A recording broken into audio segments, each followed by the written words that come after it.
Eles se tornaram um bem acessível. Há muito tempo deixaram de ser um objeto de luxo para virar um item indispensável na vida de muita gente. Ter um automóvel hoje em dia é necessidade. E para reduzir prejuízos em casos de acidente, roubo, furto, muitas pessoas contratam um seguro para o carro, o que não é uma tarefa fácil, né? Para ajudar a gente a entender melhor sobre esse assunto, está aqui do meu lado o doutor Eduardo Fernandes, que é advogado. Boa tarde, doutor. Boa tarde, Marcele. Doutor, em primeiro lugar, como escolher a seguradora? Marcele, é importante na hora da escolha da seguradora você verificar quanto tempo essa seguradora já está no mercado.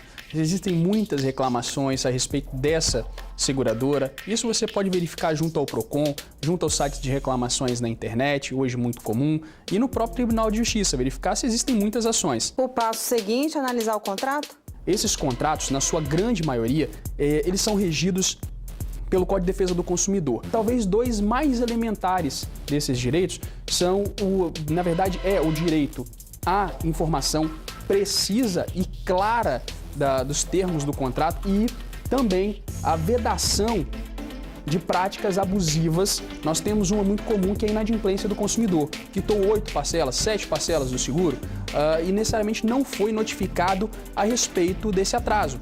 E aí, quando há o sinistro e ele pede a indenização à seguradora, a seguradora lhe nega esse direito à indenização.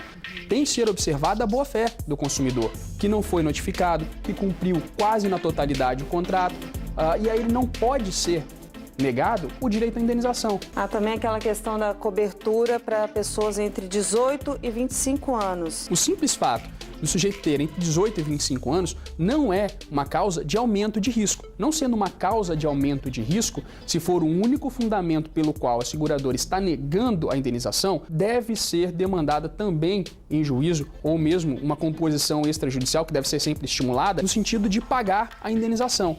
Porque nesse caso, e não só nesse, existem inúmeros outros como empréstimo eventual de carro a terceiro, furto fora da garagem quando você declarou que havia uma garagem, ou quando você eventualmente vai ao trabalho de carro, seu carro é furtado ou mesmo ocorre um sinistro com o carro. Então, nesses casos, é muito comum a seguradora negar a indenização. Eventual quer dizer que não é todo dia, né? Não é todo dia, não é todo dia. Até porque se você contrata um seguro para você ou para qualquer outra pessoa, né, e uma terceira pessoa vem dirigindo rotineiramente esse carro, aí você vai estar fraudando, aí a má-fé do consumidor não deve ser indenizada. Toda vez que você pensar numa exclusão de cobertura, ou seja, que há uma negativa da seguradora em cobrir, em fazer a cobertura desse bem e necessariamente indenizar o consumidor, você tem que sempre se pautar pelo aumento do risco. Se houve aumento do risco, não deve ser pago a indenização. Se não houve aumento do risco e se esse risco não foi causado pelo consumidor dolosamente, evidentemente que a seguradora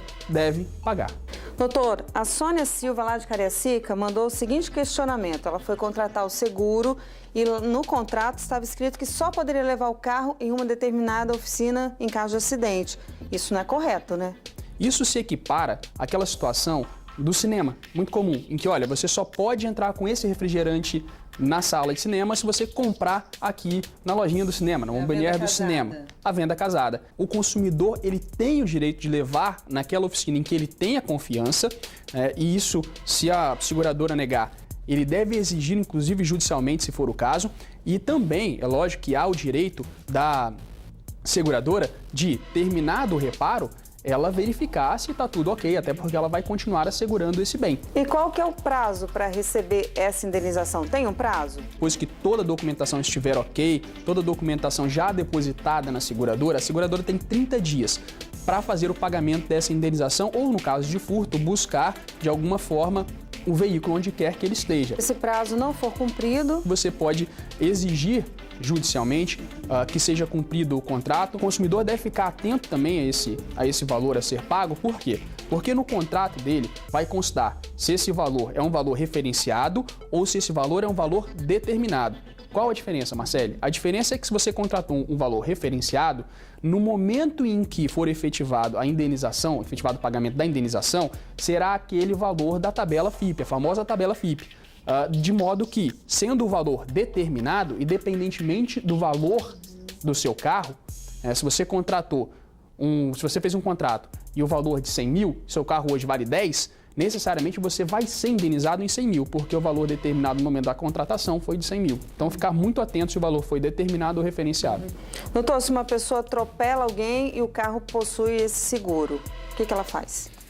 Ela pode acionar o seu seguro facultativo. Existem algumas modalidades de contratação em que você tem um seguro suplementar, que você contrata para danos estéticos, materiais, inúmeros outros seguros.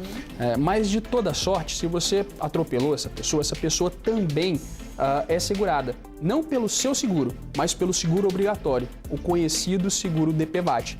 E que, na verdade, não há necessidade de contratação de um advogado para recebimento desse seguro. É recomendado. Preciso recorrer ao meu seguro particular, então. Não precisa. Obrigada, doutor, pelas informações. Eu que agradeço a oportunidade. Você, consumidor, qualquer dúvida que tenha no ato da contratação ou da pré-contratação, ou mesmo durante a vigência desse contrato, vá até um advogado de sua confiança para que ele esclareça essas dúvidas. Ó, Conexão Justiça volta semana que vem. Você tem alguma dúvida? Nosso e-mail está aqui, ó. Entre em contato.